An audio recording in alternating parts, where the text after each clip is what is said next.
Noches desde Galicia, España. Buenas tardes para vosotros, queridos colegas y futuros colegas de Arequipa y de Perú y de otros países que están siguiendo este evento a través de Facebook Live. Bueno, agradecer en primer lugar a la Asociación Peruana de Estudiantes de Historia y a la Universidad Nacional de San Agustín la invitación para participar en este evento con mi conferencia. Muy especialmente mi agradecimiento para el profesor Cesario Benavente, que me ha antecedido y que ha tenido una enorme paciencia para, como suele suceder, para organizar estas cosas, ajustar todo y para que el resultado finalmente sea, como ya lo es, feliz. En 1994, un trabajo mío posterior, casi como conclusión del primer Congreso Internacional de Historia y Debate, ese trabajo se titulaba La historia que viene. Yo afirmaba lo siguiente: el futuro de la historia está condicionado con lo que se preocupe la historia por el futuro. Usamos, como veis, la doble acepción del término historia, ¿no? Como la historia que se vive y también como la historia que se escribime, que investigamos y que enseñamos los profesores de historia y los historiadores. Ambas historias, la que vivimos y la que escribimos, están muy relacionadas, siempre lo han estado, pero en este inicio del nuevo siglo XXI están más relacionadas que nunca. Yo no sé si vosotros tenéis la misma sensación que tengo yo de que el futuro se acerca en la segunda década del siglo XXI de una manera acelerada a nosotros, a nuestro presente. ¿Qué quiere decir eso? Pues que el presente inmediatamente se hace pasado. A mí me gusta hablar de esta aceleración del tiempo presente, poniendo el ejemplo estos días o estas semanas de Donald Trump, ¿verdad? Lo rápido que pasamos de un presente funesto para los Estados Unidos y para el mundo en general y se transformó en un pasado que ya parece, afortunadamente, mucho más lejano.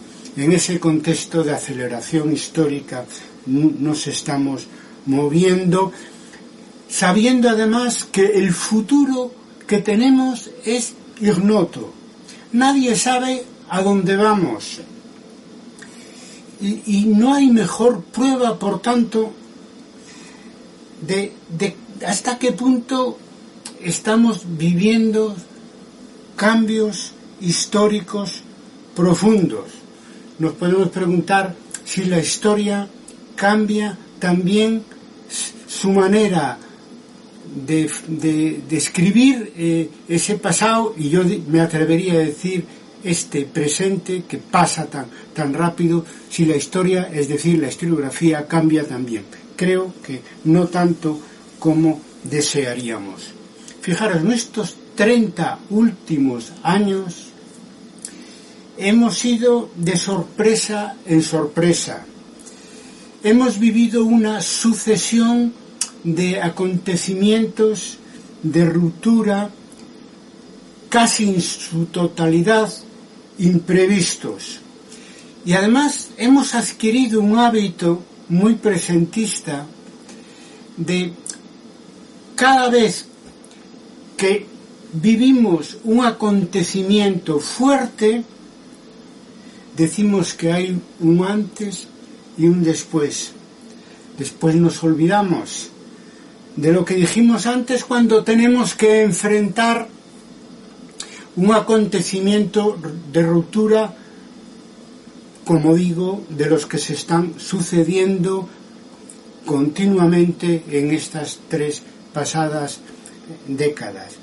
Realmente tenemos memoria de pez, y ahí es donde el historiador tiene que jugar su papel, encadenando todos esos acontecimientos con los procesos de fondo y la intervención de los sujetos sociales, de los sujetos políticos, y dar un sentido de futuro a un futuro que hoy por hoy no tiene sentido, que parece no tener sentido.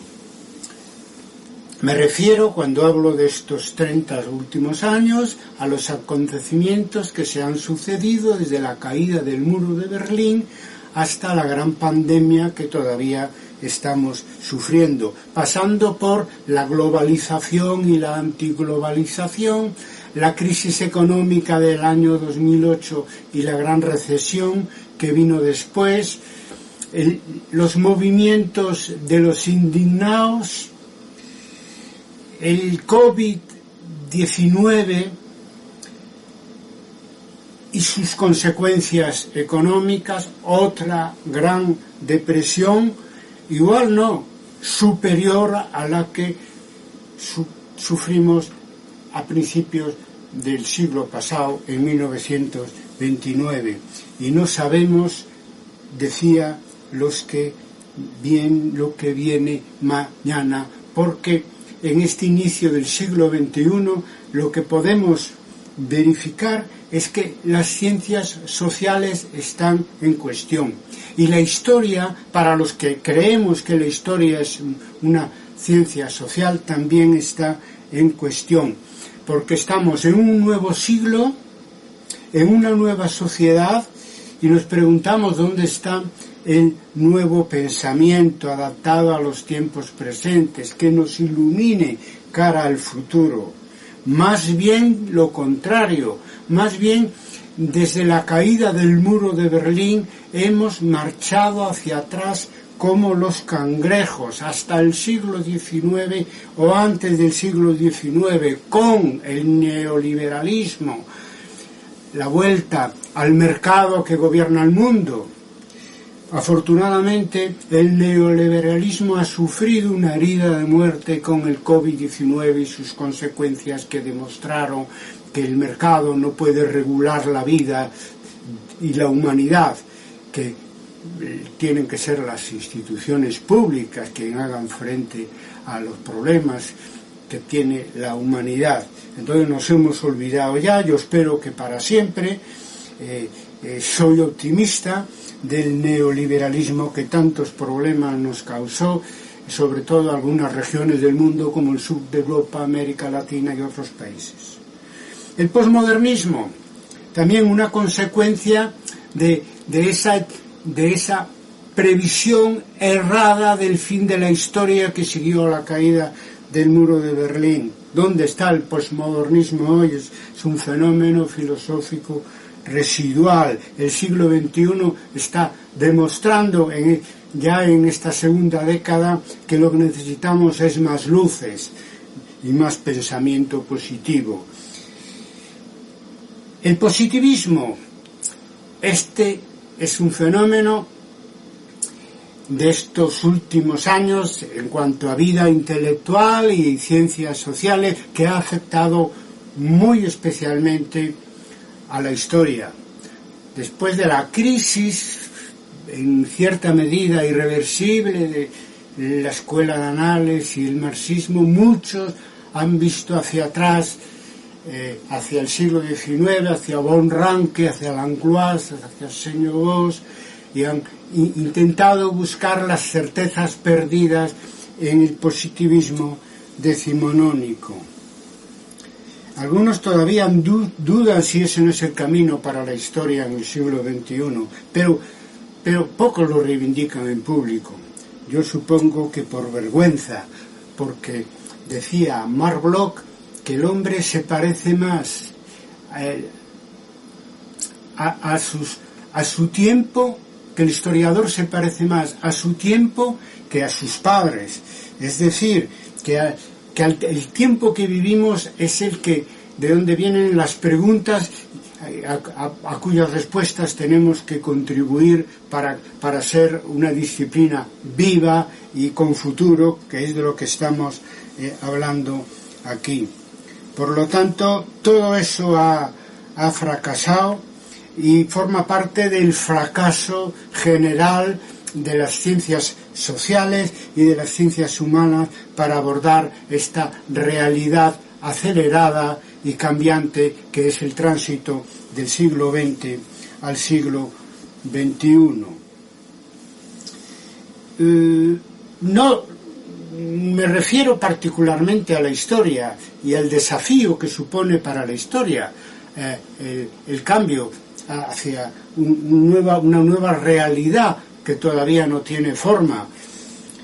También la ciencia política, por ejemplo, institucional, que no ha sido incapaz de prever algo que acaba de suceder y es, digamos, toda una novedad en el ámbito de las instituciones, de la política, de la historia inmediata, que es que la pandemia ha provocado un retorno de los viejos estados-nación creados en su mayor parte en el siglo XIX, que han constituido, ¿quién lo podía imaginar?, el valladar donde nos parapeteamos para defendernos de las amenazas, sobre todo de la amenaza de la gran pandemia. Bien, amenazas globales estamos viviendo y nuestras respuestas son antiguas, son respuestas nacionales, ¿no? Y no quiero hablar de la necesidad de unas respuestas globales, porque lo que estamos en este momento articulando con más o menos éxito para responder a la gran pandemia, pues son eso, el Estado-Nación y unas respuestas nacionales que sobre todo son más respuestas para la parte más desarrollada del mundo que para la mayoría de la humanidad, ¿no? Es decir, que los países ricos, por ejemplo, nos vamos a vacunar ya, por lo menos la mayor parte de la población, estamos en eso, en este año de 2021, pero se augura que con suerte habrá que esperar 2 o 3 años para que la vacunación llegue a la mayoría de la población en la mayor parte del mundo. Me refiero pues a África, parte de Asia, parte también de América Latina. Esas son las amenazas globales que estamos respondiendo con herramientas, igual que yo lo decía, referido al positivismo, con herramientas políticas e institucionales del siglo XIX, como son los Estados-nación. Vivimos un tiempo de incertezas, de inseguridades. Lo único seguro, nos dicen las ciencias sociales y los políticos, es que va a haber otras pandemias, que va a haber otras crisis económicas, que va a haber otras crisis ecológicas, que va a haber más desigualdad social y territorial. Frente a esto, ¿qué se puede hacer desde la historia? Bueno, incluir el factor tiempo en los análisis sobre el presente y sobre el futuro. No es poca cosa y nadie está mejor preparado para ello que los historiadores de oficio. Es decir, establecer en este nuevo siglo que avanza a borbotones la relación pasado, presente, futuro. Relacionar el pasado con el futuro, haciendo historia comparativa, global, desde el punto de vista temporal, obviamente, y también geoestatal, geopolítico y territorial. Relacionar el presente con el futuro, lo que en historia debate llamamos historia inmediata, para contribuir a que se despejen estos cielos oscuros y la luz vuelva a brillar. Desde la historia necesitamos, desde un enfoque histórico, contribuir a delimitar los futuros alternativos que nos esperan, hacer, en definitiva, prospectiva en este momento una obligación del conjunto de las ciencias sociales y humanas. Tenemos que globalizar la profesión de historiador en este siglo XXI, hacerla más digital, más mundial, más total, como decíamos antes, porque nuestro dilema en este siglo global es superar la fragmentación e hiperespecialización de nuestra disciplina o morir en el empeño. Sobre esto de globalizar el oficio de historiador, pues para más detalle os remito a la serie de vídeos cortos que estamos haciendo bajo el título de que es la historia, pidiéndole prestado a E.H. Carr ese fantástico libro de los años 60, pero que aquí se distribuyó en los años 70, que es la historia. Bien, hay 35 episodios sobre qué es la historia, que habla del pasado, del presente y del futuro de nuestra disciplina, y que al cual a estos episodios en vídeo podéis acceder a través de YouTube y de las redes sociales. Por lo tanto, hay que globalizar la profesión de historiador y hay que invertir esta marcha atrás del pensamiento histórico, historiográfico, a lo que me refería antes críticamente. Hay que desoír los cantos de sirena, de volver al positivismo del siglo XIX. Sobre este tema recomiendo lo que fue una conferencia mía en Paraná, en el Brasil, y también un texto al que podéis acceder en la web y en Academia Edu, que se titula Oficio de Historiador, Nuevo Paradigma o Positivismo. En fin, hablamos de qué se puede hacer desde la historia. Cargarnos de razón histórica, historiográfica y ética profesional adecuada a los tiempos turbulentos que nos toca vivir. Desde Historia Debate practicamos una historiografía de valores universales que recomiendo, porque dan sentido a nuestra profesión, le dan eticidad a nuestra profesión y además es más fácil hacer historiografía de valores en este siglo XXI que lo fue en el siglo XX. ¿Por qué digo esto?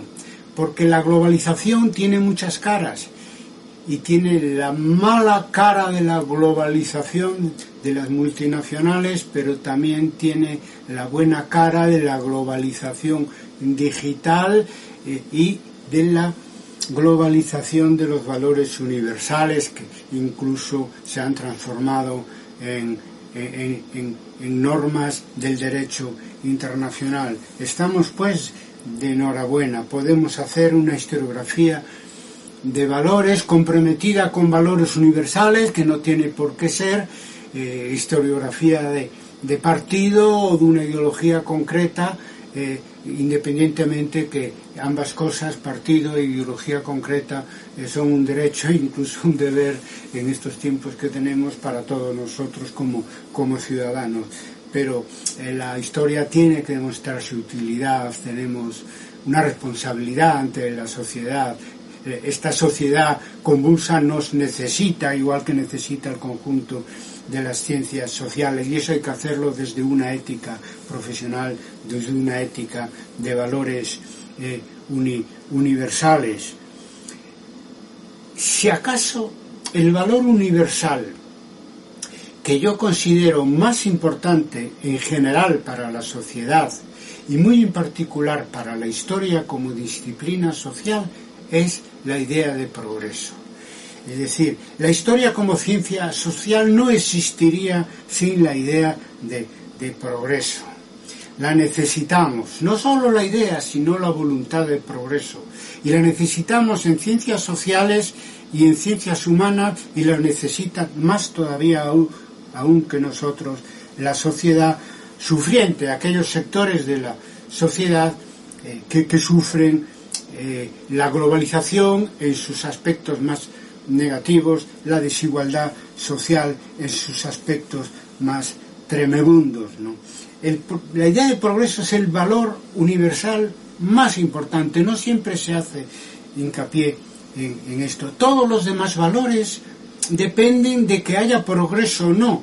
¿Qué sentido tiene hablar de la paz, de la seguridad, de la justicia, de la igualdad, de la democracia, si no tenemos progreso? Si la sociedad, en vez de avanzar hacia un futuro de más felicidad, de más bienestar, retrocede a la negritud de periodos anteriores que la historia ha superado, pero que no podemos descartar que puedan volver en este futuro ignoto del que hablábamos, ¿verdad?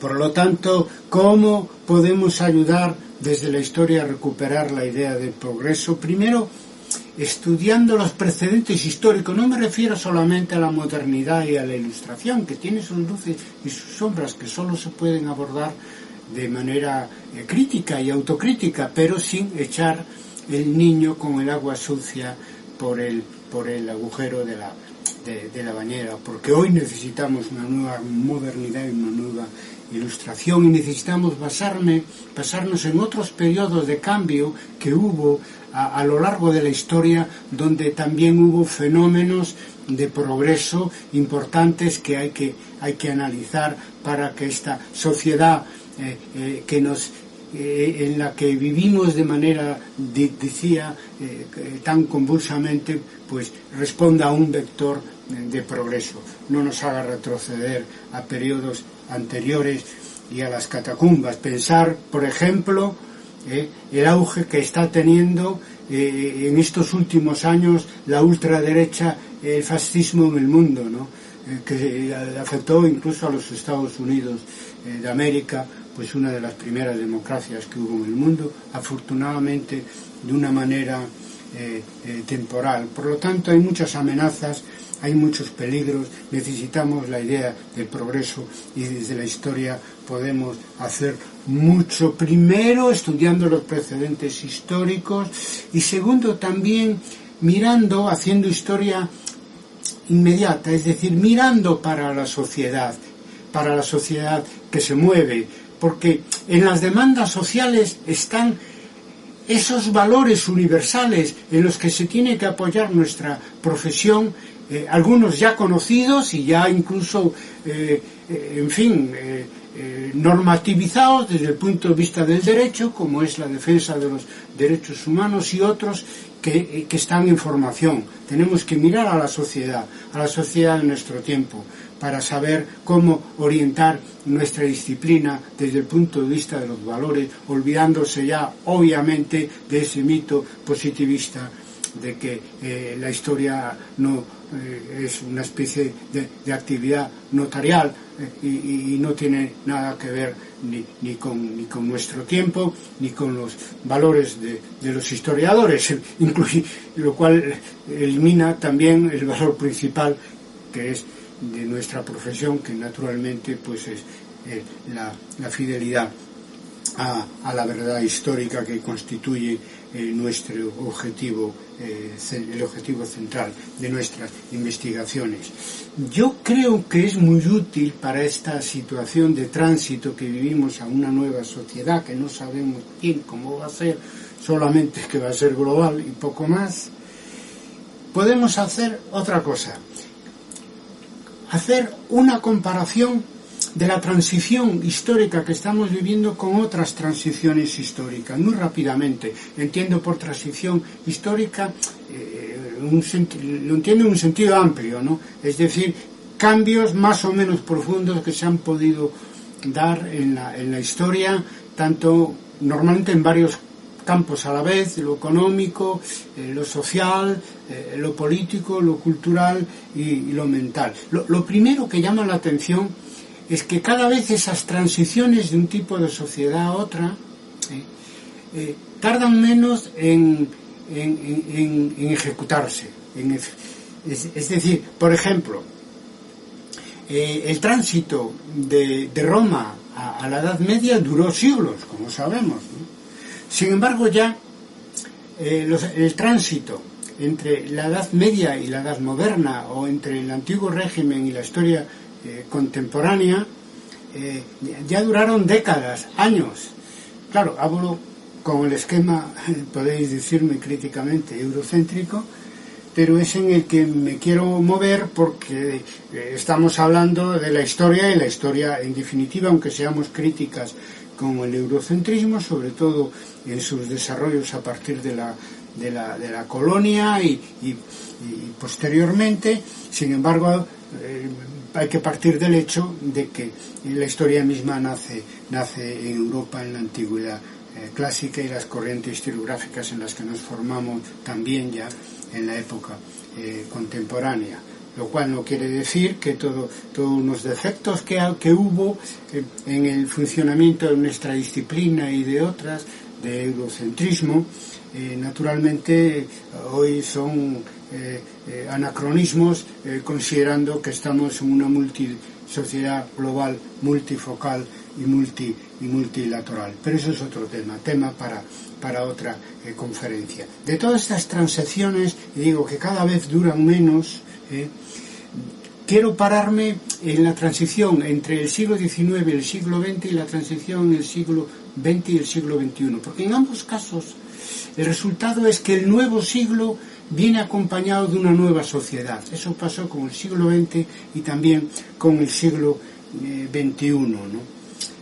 Y querría hacer en este sentido una pequeña comparación de semejanzas y diferencias entre el inicio del siglo XX y el inicio del siglo XXI.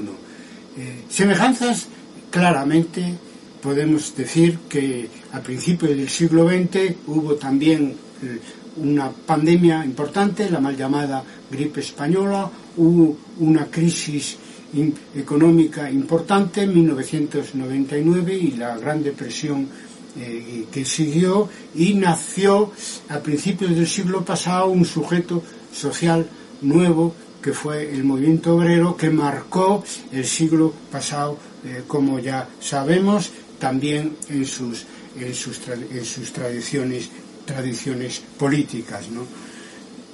Hoy, digamos que el sujeto social que está cambiando y está acompañando este tránsito del siglo XX al siglo XXI son el movimiento de los indignados, por buscar una denominación genérica que se inició con la antiglobalización y ha tenido en este siglo una formulación muy concreta a la que haré más referencias posteriormente. Por lo tanto, ahí hay semejanzas: pandemia, crisis, sujeto social nuevo, pero también diferencias notables. A principios del siglo XX hubo una gran guerra y una revolución rusa que marcó todo el siglo, seguida por otras revoluciones de sentido socialista en Europa y en otros lugares del mundo. Revolución violenta, insurreccional en todo caso, y esta violencia que acompañó a las guerras y a las revoluciones en el siglo pasado, desde su inicio, no se da en los inicios del siglo XX, en mi opinión, afortunadamente. Quiero decir que eso es un avance civilizatorio, de que los cambios se estén dando con un relativo pacifismo, y para los que optamos o apoyamos que como una necesidad transformaciones sociales profundas, etcétera, pues este siglo en el que estamos pues ha alumbrado esa posibilidad, una vía democrática, el socialismo, que había soñado y murió Salvador Allende, y murió por ello, ¿verdad? Y que ha sido una realidad en la América bolivariana, con sus más y con sus menos, pero una realidad. Se demostró que también los de abajo pueden, por la vía electoral, ganar los gobiernos y hacer profundas reformas de la sociedad y de la economía y de la política. Eso es nuevo, eso no existía en el siglo pasado. Hoy en día, en este comienzo del siglo XX, estamos en la segunda década, tenemos un problema de aceleración histórica al que he hecho referencia y que supone un reto para las ciencias sociales porque vamos en retraso, vamos detrás de los acontecimientos, no delante de los acontecimientos. Por eso tenemos que continuamente estar hablando siempre de que no previmos esto, que no previmos lo otro, porque la aceleración histórica pues nos deja atrás, por detrás de los acontecimientos. Por eso decía al principio que no sabemos a dónde vamos. Las previsiones, si es que hay algunas, están fallando de una manera muy evidente. Entonces tenemos un problema en el siglo XXI de aceleración histórica y de complejidad histórica. Estamos viviendo un desarrollo de las fuerzas productivas inédito, tanto en ciencia básica como en ciencia aplicada y tecnología. Nunca antes en la historia de la humanidad se ha visto en tan poco tiempo tantos avances científicos, tecnológicos que cambian la vida humana y la vida en sociedad y el mundo, ¿no? Eso continuará. En principio no tiene límites el desarrollo científico y el desarrollo tecnológico. Si hablas con los científicos que reflexionan, además de investigar empíricamente, que son muchos los que reflexionan, además de investigar empíricamente, te dicen que no ven límite.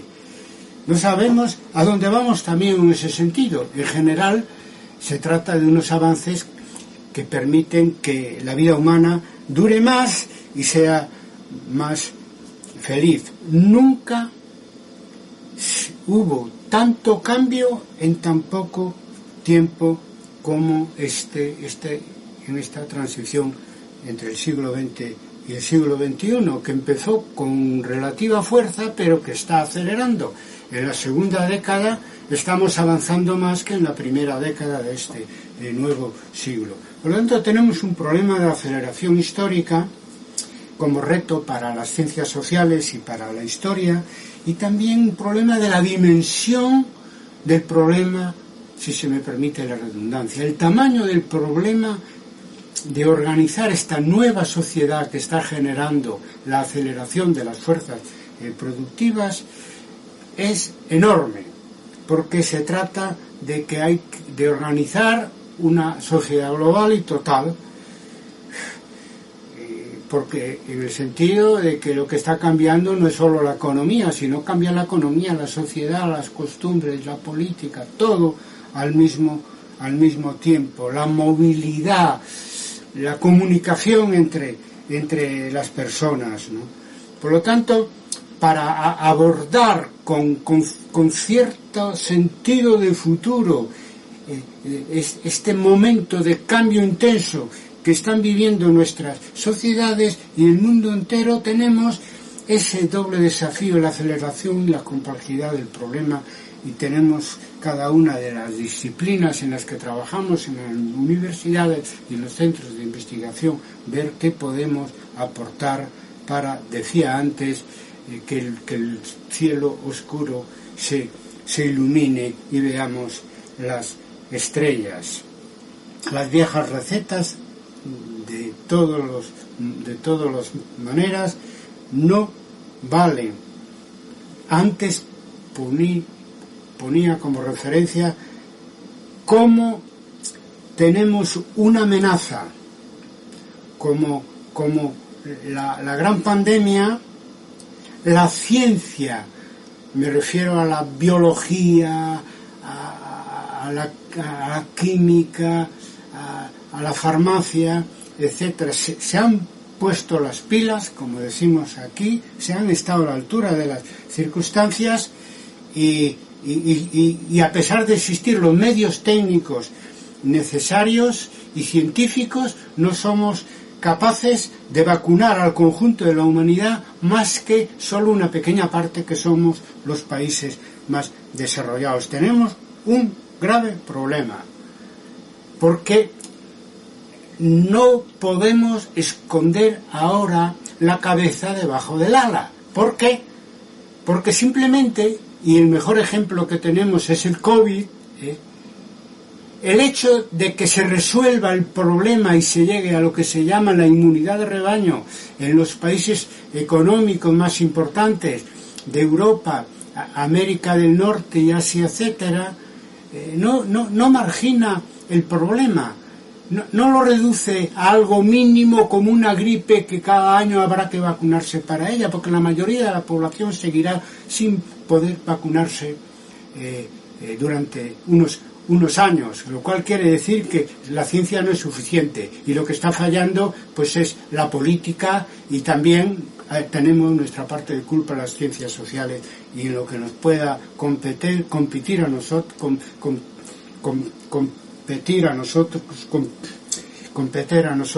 la historia, ¿verdad? Bien, entonces, ¿qué creo yo? Siguiendo, hacíamos una comparativa de las transiciones, ahora quería terminar con otra cosa. Pensar históricamente el presente con intención de futuro, ¿qué quiere decir? Quiere decir fijar la atención en los brotos verdes, es decir, en lo nuevo que nace en medio de lo viejo. Lo aprendimos investigando las transiciones pasadas, cosas que eran poca cosa al principio, se me permite la repetición de palabras, que era poca cosa y en realidad eran un índice de futuro, es decir, estaba anunciando el futuro. Yo, por si me lo permitís, pondré un ejemplo de casa. ¿Quién podía pensar el 15 de mayo del año 2011 que una manifestación de jóvenes contra las consecuencias de la crisis del 2008 y las políticas que se aplicaron, que se manifestaban en Madrid, decidieran acamparse en la Puerta del Sol de la capital de España? ¿Quién podía pensar que de ahí saldría un gran movimiento social y un movimiento político posteriormente que han transformado España en esta última década en una medida que no podíamos prever antes? Por lo tanto, tenemos que aprender a pensar históricamente para ver en esa relación pasado, presente, futuro, dónde están los brotes verdes, que es lo que en este momento es poca cosa, pero anuncia el porvenir, o puede anunciar el porvenir. Bueno, primero, como ciencia social, tenemos que seguir la estela de las ciencias físicas, de las ciencias naturales, de las ciencias digitales. Desde Historia Debate hemos recopilado estos últimos años, nuestro primer congreso fue en el año 1993, pues aquellas novedades historiográficas que nos parecían que se adaptaban más al tránsito que ya se veía venir en ese momento hacia una nueva sociedad, hacia un nuevo siglo, lo que llamamos nuevo paradigma historiográfico, a lo que ya he hecho referencia, ¿no? Tenemos base social, ya no digo para una nueva historia, porque la nueva historia era la escuela de Annales, el marxismo, el neopositivismo, y eso es el siglo XX, estamos en el siglo XXI. Para una novísima historia histórica, novísima historia del siglo XXI, tenemos una base social, es decir, tenemos una generación de jóvenes que puedan hacer otro tipo de historia diferente a la que se hizo en el siglo XXI, en el siglo XX, sin hacer tabla rasa naturalmente de las vanguardias del siglo XX, al menos eso es lo que nosotros defendemos. Yo creo que sí, es el movimiento que llamamos de los indignados, formado en su mayor parte por estudiantes y egresados de nuestras universidades y también estudiantes y egresados de historia de nuestras universidades. Hubo dos oleadas de los movimientos de los indignados. La primera nace el año 2011 en Túnez, salta a Europa y después a Estados Unidos, ocupa Wall Street, como ya sabéis, y la segunda oleada la estamos viviendo ahora y la estáis protagonizando vosotros. En América Latina. En América Latina no hubo, como en una gran parte del mundo, también en Asia, manifestaciones de ese movimiento de los indignados de hace 10 años, pero sí las está viendo ahora. Concretamente en Chile, en Perú, en Colombia. Cuando hablo de ahora, me refiero a prácticamente ahora mismo. En Chile hubo, en el año 2011, un movimiento estudiantil muy poderoso en favor de la educación pública, que coincide en el tiempo con el movimiento de los indignados en el resto del mundo y que anunciaba el porvenir, a lo que me refería yo de los brotes verdes. Anunciaba el porvenir, porque en el año 2019 hubo una revuelta social y ahora está inmerso Chile en un proceso constituyente inaudito que demuestran que una democracia participativa es posible.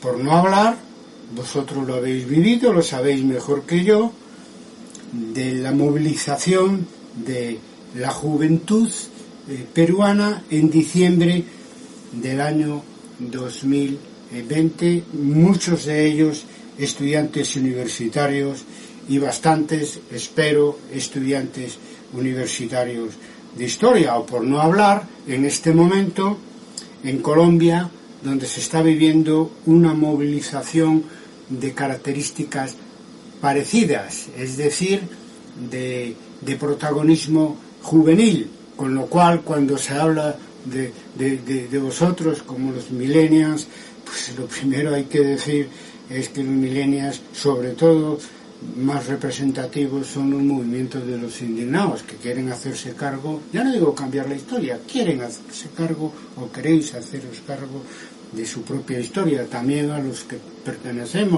pertenecimos a la generación del 68, pues en fin, se nos reconoció como generación, digamos, bastante después, y muchos que vivieron aquellos hechos como nosotros no participaron o estando fuera del ámbito en el que se dieron aquellos acontecimientos, universidad, etcétera, pues no supieron ver aquellos brotes verdes. Busquemos los brotes verdes. Se está demostrando que esta generación que llega a su mayoría de edad, digamos, política, que toma conciencia en la primera y en la segunda década del siglo XXI, es una generación muy potente. Yo creo que es una nueva generación vitalmente preparada para hacer la historia del siglo XXI. Tanto como pudimos estarlo nosotros, y creo que lo estuvimos en bastante grado, para hacer la historia de las últimas décadas del siglo XX. Me refiero a la generación que llamamos del 68 en Europa y que ahí muchas veces se dice de los años 70. En fin, si tenemos que contribuir y tenemos que aportar brotes verdes, nuevo paradigma historiográfica, movimiento de los indignados, pues ahora, si hablamos de un futuro de progreso, yo quiero terminar mi conferencia haciendo referencia a una idea que ahora anda por ahí y es muy importante, porque siendo una idea político-institucional, al mismo tiempo nos puede dar un horizonte de futuro que hoy por hoy nos falta.